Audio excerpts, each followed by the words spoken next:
While AI makes generating voluminous content easy, trust has never been more expensive. In an era where generating plausible content at a scale is possible for everyone to do, the media brands which are going to thrive are the ones which can be trusted as the real source of truth by the audiences. That's why I'm so excited to have Bhaskar Borah on this podcast with me. Bhaskar is SVP and Head of Data Science at Dow Jones. A role where he is leading the charge in Dow Jones to spread data and AI ecosystem. First of all, Bhaskar, welcome on to the Applied AI Outcomes. And look forward to a interesting conversation with you. Hi, Ramendra. Good morning and good to see you. Thanks for having me in your podcast. I'm really looking forward to our conversation today. Excellent, Bhaskar. If you can give brief background of yours, it will be very helpful before we get started. Yeah, I mean, I head up data science for Dow Jones, right? Focusing on subscriptions, marketing, and other lines of revenue across the company. Joined here about 2 years back. Bhaskar, for the benefit of the audience, if you could just give a brief overview of Dow Jones, as well as your current role, what are your focus areas? That will be great. Right. So Dow Jones is a premier provider of business news, data, and intelligence. So we serve both consumers and enterprises across the globe. We are part of News Corporation, right? And on the news media side, we have iconic brands like the Wall Street Journal, Barron's, Market Watch, Investors Business Daily. On the B2B corporate side, we have business intelligence platforms like Factiva, Newswires, Dow Jones Risk and Compliance, Opis, our energy business, which we serve to corporate clients across the globe. So I was, as I said, right, I was brought in about 2 years back to stand up a best-in-class data science function here. My team's focused on various foundational and transformational capabilities around data and AI. Here, we are responsible for organizations, data and science-based decision making, enhancing it across both B2B and B2C lines of businesses. And prior to this, I had spent close to about 2 decades actually in financial services, doing data science across different consumer businesses and channels. And personally, I love this space. I am passionate about deploying data science tools and technologies, to as growth engines and to solve real business problems. Wow, that's very interesting, Bhaskar. Coming from banking sector into media is quite a switch, right? So what was your motivation behind it, and how have you been able to drive the data science and AI in an entirely different industry? Yeah, I mean, I got a chance to build something meaningful from the ground up. That's why I made the switch. After having spent close to 2 decades in financial services, it was actually refreshing to come to a new industry and experience something new, right? I had a lot to learn for sure because the industry context is different. Also, I had to build the team and the capabilities from the ground up. But we were able to stand up a very high performing team very quickly, leveraging our networks, leveraging the talent we had. Also, what helped me is reporting directly into the business, right? So that you get all the necessary support, funding, and opportunity to work on real business problems, which was very crucial. So, but I quickly realized that although there are nuances in a different industry, from a functional standpoint, a lot of the capabilities that I had worked on before is portable, right? And although you have to tweak it for the industry context, but I could draw upon my collective experiences and build these foundational and transformational capabilities here, be it around, say, pricing, be it around media optimization, forecasting, personalization, to name a few, right? Yeah. Quite interesting. And Bhaskar, in terms of the industries, what are the key differences you see between the two? And I'm sure that it will have an impact in how you're thinking about it or approaching data and AI as well. There are quite a few differences, right? The regulatory environment is very different here, although we have to follow FTC and other guidelines, but it's not quite as stringent as what used to be in financial services. So that's one difference. Other difference is access to third party data. So I was used to having access to these financial bureaus and all of the other suite of third party data to do the work that I had done before. So that's where I realized Right. here, nurturing and developing first party data and utilizing that to the best of your possibilities, right, is very critical here. And that's what we have been trying to do. The other big difference is the context of the newsroom, right? So I am having a front row seat to all of the premium journalistic processes that our iconic brands pursue, right? Wall Street Journal is one of them. Then also access to all of the proprietary data and information that we have access to, right? And as commercial leaders, our job is to protect this IP and leveraging that as our key strength. So there are quite a few differences, but these are a few that comes to top of my mind. All right. Bhaskar, moving on to the core of what you're doing, especially in media business, which is fast changing. There's a lot of shift from not only producing content but engaging the audience. Building the audience relationship, being able to understand the personas and keep the client relationship at heart of what we are doing in these organizations now. How do you see data and AI playing a role in the shift? And I'm sure there's a lot of driving which is required from your end to make sure that the shift is happening in the way business is shifting. Yeah, I mean, personalized audience engagement is key here, right? And data and AI plays a very critical role. Uh, I mean, if you think of it, right, on the news media side, we have a large base of readers engaging with our content on a daily basis. So if you're not utilizing those interactions and the data to curate better experiences for them, better content for them, a better product for them, then we'll be missing out on a big growth lever, right? So we have to constantly try to move away from this one size fits all strategy and drive more personalized tactics across all strategic areas, right? Be it pricing or be it media.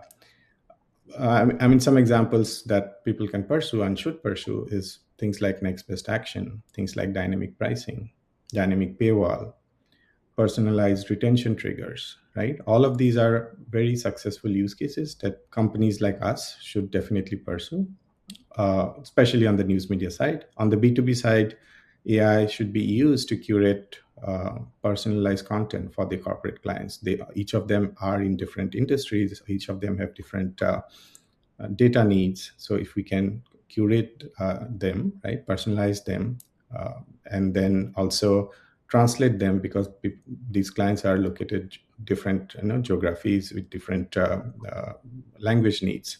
So for personalized content curation, translation, summaries, right? All of these use cases are very important to be able to serve these corporate clients and also grow our business. All right.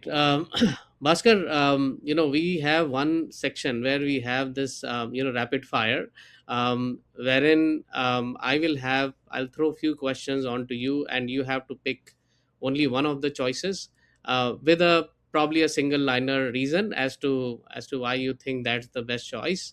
And you don't have a luxury of, saying both here. Yeah. So, All right. so should we get started? Okay, let's do this. All right. Bhaskar, dynamic pricing versus flat subscriptions.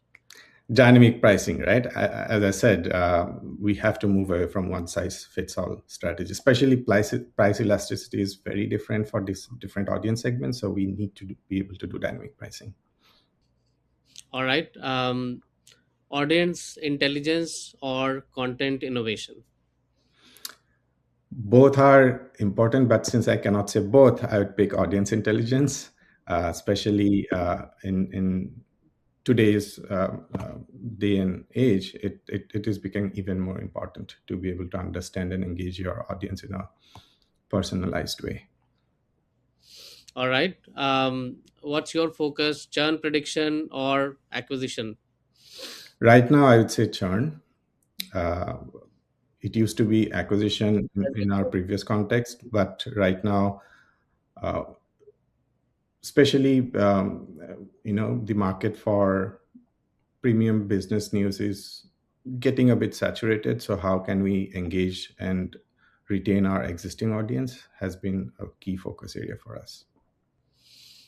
All right. When looking at AI, right, explainability versus having a more of a black box.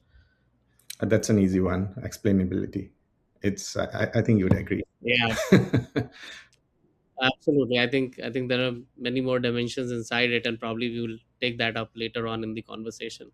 Um, what's your preference, cloud versus on-prem? I would also add hybrid to it. um, for our business and industry, I think cloud provides a lot of flexibility. You can pick and choose the right stack because each of these providers have their own strengths and capabilities. So you can build your stack if you are tied to multiple cloud platforms.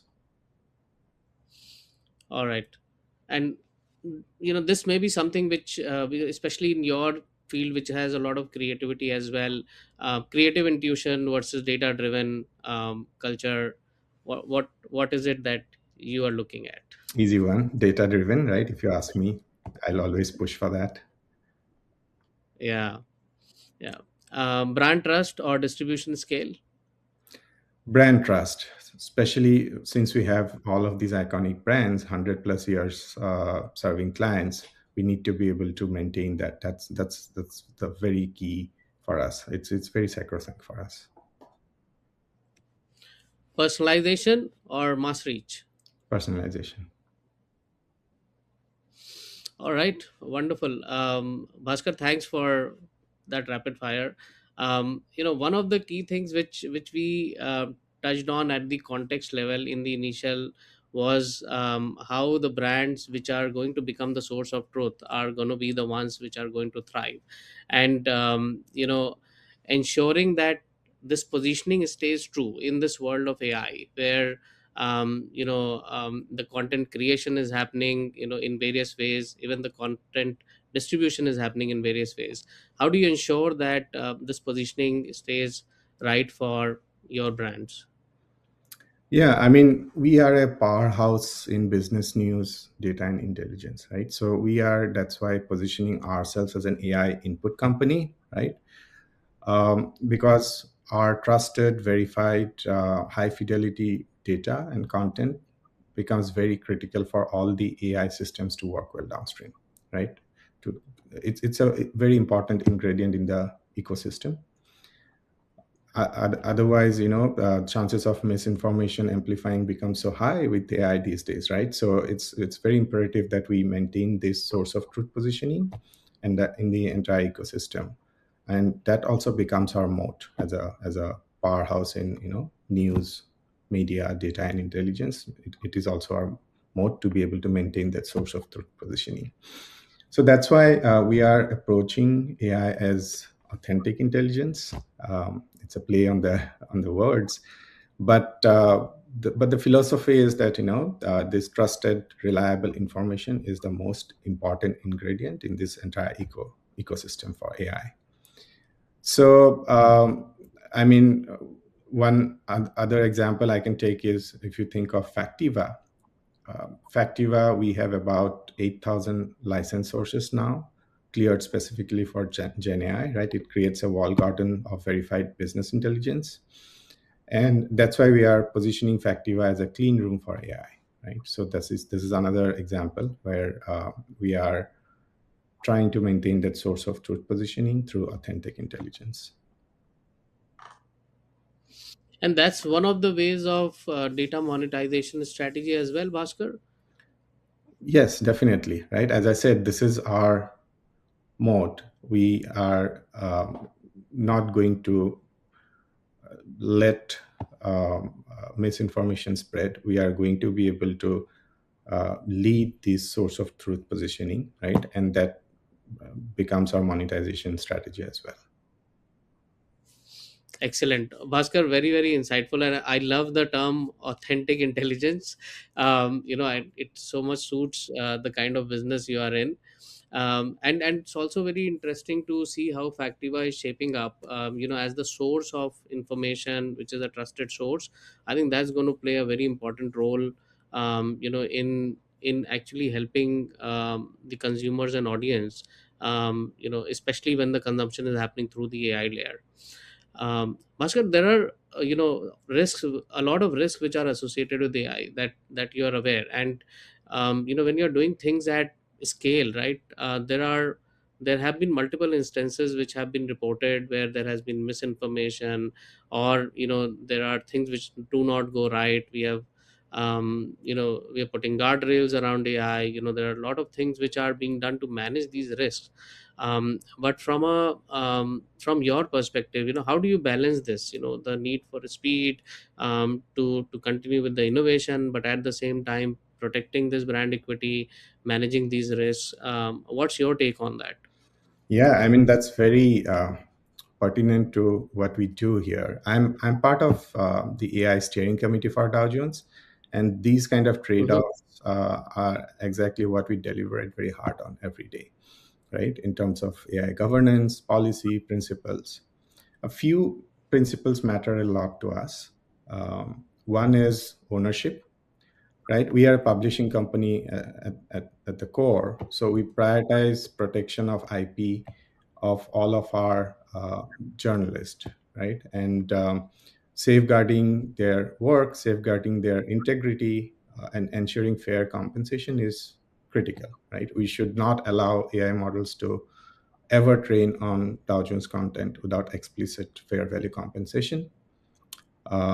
Then essentially this protects all of the IP that we have, all of our work of our journalists, right? So that's why we did a few content licensing deals with some of the hyperscalers, right? So this is exactly the path we want to take with all of the other hyperscalers too. The next one is trust and transparency, right? So we need to make sure that all AI generated output is labeled and lifted, right? For example, if a summary is created, methodology is transparent, everything is hyperlinked back to the original source, there are audit trails, right? So that is very critical in our core philosophy as well. But the most important of them is oversight, right? So human in the loop Mm-hmm. is non-negotiable, and you'll agree on this, right? uh, let's say whether we are doing financial risk screening for some of our corporate clients, or some of our journalists are doing an investigative piece, AI is used or should be used to do some of the so-called grunt work, right? But the actual storytelling, the interpretation needs to be done by these trained journalists, by the editors, by the trained analysts, right? We cannot leave that to AI. So that's again, as I said, right? Oversight is very important. On the B2B side, again, if I think of oversight, human remains very crucial in identifying and validating sources, right? All new sources, data sources that we have that goes into all of our data archives and business intelligence solutions goes through a rigorous review process to make sure that they are reliable and they're credible. So these are the three. I will give you a very real example for how we are thinking about and how this space is evolving. Recently, we thought very hard about how do we use AI generated images, right? Should it be used in our news stories? Should it be used in our marketing material, for example? If yes, how should we be using it? Where? What are the guardrails? I mean, using AI to generate all of the images in all of our content will drive efficiency and cost efficiency for sure. But what about brand equity? Will it dilute it? Because brand trust is very important for us, right? That's our non one of our non-negotiables. So, and there are no industry best practices to look around and find what others are doing, what the industry is doing. The space is evolving so fast. So you have to come to our own conclusions. What's more important to you look inward, right? And that's what we are doing, and we are keeping an eye on the industry as well. As the space is evolving, we are keeping these policies a bit dynamic, so that we can also evolve with the changing times. Yeah, no, that's I think a lot of these POVs are similar to what we are looking at, Bhaskar, when we are building systems which have to scale, and especially human in the loop during the critical workflows, decision points, action items, AI validation layers are absolutely essential, as much as we're focusing on the data layer as well. Um, Bhaskar, there has been a lot of discussion around ROI with respect to AI, and you also mentioned earlier about multiple things, implementations you're doing, whether it is channel pricing, personalization. What's your take on the ROI side of AI, and what is it that is working for you? What is that is not working? Yeah, I mean, from what I see, especially in the media context, the biggest AI returns aren't coming from using AI to generate more content, right? It's coming from using AI to connect with your audiences in a more personalized way, to be able to engage with them better, to be able to retain them better. I'll give a few good ROI examples, and this is not exactly what I am seeing in my company, but across, I have a pulse in the industry as well. What I'm seeing across, um, one is retention focused personalization, right? Things that media companies are using AI for, churn prediction, next best action, next best content kind of use cases, dynamic paywalls, right? So these are very good ROI generating use cases. On the B2B side, anything to do with workflow products, right?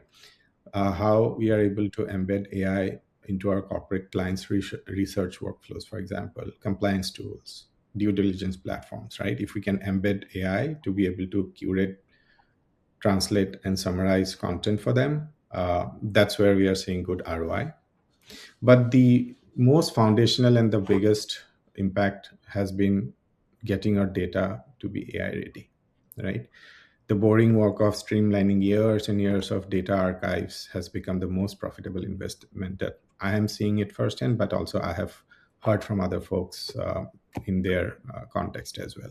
So that is a very foundational piece of work, but that also will provide you the biggest, you know, uh, bang for your buck. In terms of bad or not so good ROI, I would say the content volume, right? Some media companies initially, in the early days of AI, right, they tried to leverage AI to dramatically increase article output for, greater SEO traffic. But very quickly it proved ineffective, right? Content that lacked original reporting or human in the loop oversight lost search authority. So I would say then people have realized, and that's what I mean. We didn't go that route, but we are continuing to focus on quality over quantity, right? And then how we are trying to use AI and how people should try to use AI in this context is to be able to enrich your content, not content volume, but enrichment, right? So this involves using AI to transform one. Let's say a journalist had written a deep dive into a particular topic, content. How can we use AI to transform it into multiple formats, be it a podcast, be it a video blog, be it summary chart, etc. So you can use AI to enrich your content, transform it into multiple formats. That will give you good ROI, but not go after just content volume just for the sake of it, right? So yeah. Got it. Bhaskar, if you have to double click on, let's say, some of these use cases, let's say a next best action, right? How can you, from a media context perspective, can you give me an understanding of, what are the building blocks, what are the challenges, and how do you drive this adoption across your ecosystem? Yeah, I mean, this has been a very recent and successful use case for us. And Hmm. my team did a really good job at it. Not just my team, but cross functionally across other teams, because it takes a village, right? So Nice. but the building blocks are first. I think you need to be able to find uh, what are some of those features, product features or engagement features, that has causality with retention, right? So we analyze hundreds of these features, found their correlation, use different advanced techniques like chain graph and all of that to identify which features and levers have the highest correlation. But correlation is one thing. The next building block is to be able to find causality, right? And for that, we did a lot of A/B testing, right? Hundreds of A/B testing to find which of Hmm. these correlations actually turn into causality. And then the next building block is to be able to take the successful use once and then integrate it with all of our downstream customer facing platforms, right? Be it Braze for all of the trigger communications, be it customer service platforms. When somebody's calling you, we can give these nudges. So what we are seeing is being able to give personalized nudge depending on, you might be I might be nudging you for doing more commenting on a piece. I might be nudging somebody else to follow an author, right? Depending on what the model says. And we change it up. We have different rules, frequency rules and things like that. We are seeing good retention benefit from this, right? And that's why I'm very proud of this project. It took close to a year for to see the fruit of this labor, but I think it's very important for the business right now. All right. No, thanks, Bhaskar. And from a data foundation perspective, right? How do you, what are you building? Like, is it like you are building it along with the use case, or how are you driving the data foundation? Yeah, I think what I have realized is data foundation is not a destination, it's an ongoing journey, right? You cannot just wait for data to be ready and then do the use cases. You almost have to keep doing it, right, in parallel. And that's what we have been doing. We have been migrating all of our data, especially the goal layer and the semantic layer, into a data lake. And then what we have done, especially on the consumer side, what we have done is build something called a customer 360. So customer 360 Mhm. has different elements to it, right? Like it not only has a singular view um, around what our subscribers, our readers are engaging with us, who they look like, who are they, and what have we been interacting with them with. Not only that, but we have also enriched it with some third party information so that we get a full picture of who they are, so that we can use that to drive other use cases like next best action I talked about. And there are other things like dynamic paywall, dynamic pricing and all of that, right? So this becomes foundational in that context. Other foundational piece in this or building block is building an identity spine, because today, I mean, people interact with us through different devices, different email IDs, different names. Sometimes, how do we stitch together all of that into a singular identity? Was very critical, right? To be able to optimize our media spend better, not waste money there, and being able to target anonymous users more effectively. So this was very critical.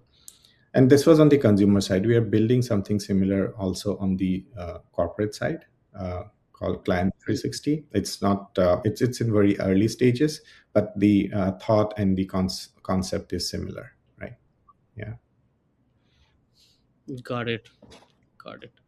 Bhaskar, we have another interesting round of questions. In this section, I will give you one phrase, and you have to just say whatever first thing comes into your mind. Yeah.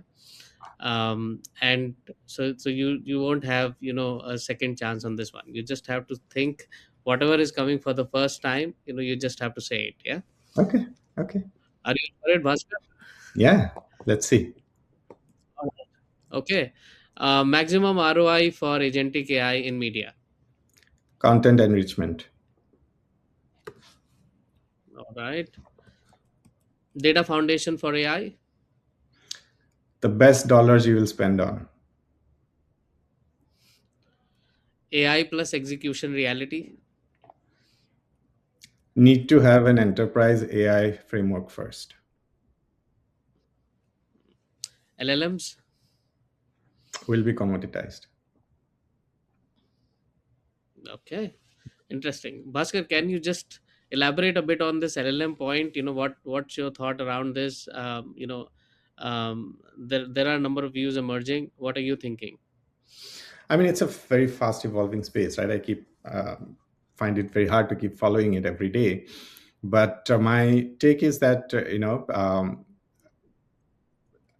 ultimately, and we're seeing this as well. A lot of these LLMs are merging towards commodity, I would say, right? So if you think of the entire AI ecosystem, um, the algorithm or the LLM piece, I think would be don't think is the most value added layer, right? It is almost like a commodity, going to be a commodity more and more. The value add will come from the other application layers, the underlying data layers, the agentic layers that people will build on top of it, right? So that's my thought, but I may be wrong. I am not an expert here, but yeah, that's what I'm observing. All right. Bhaskar, I'm sure that you may be facing some of these situations where you want to do something, and you may not have budget for it, or you may not have approvals for it. Always, But let's assume a scenario. always the case. Always the case, yeah. But let's assume a scenario that your board decides to grant you the budget, whatever you need, and the ecosystem, whatever is required for one key data AI investment, that would fundamentally change Dow Jones competitive position in the next, let's say, 3 to 5 years. What what would be your use case of choice? Why? And probably what are the success metrics you would look at? Yeah, I wish this happens, but I'm thinking this is a hypothetical situation for now. But if I am ever granted this right wish list, I pitch about creating a Dow Jones decision intelligence platform. So Mhm. I mean, I told this many times before, right? We are a powerhouse in business news, data, and intelligence. So, but Right. I want this platform to using AI, right, to transition Dow Jones from a high quality information provider to a company that powers high stakes decisions, right?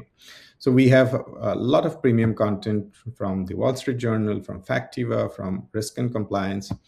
How can we take all of this premium content and have enabled this platform to integrate into real workflows of all of our corporate clients, right?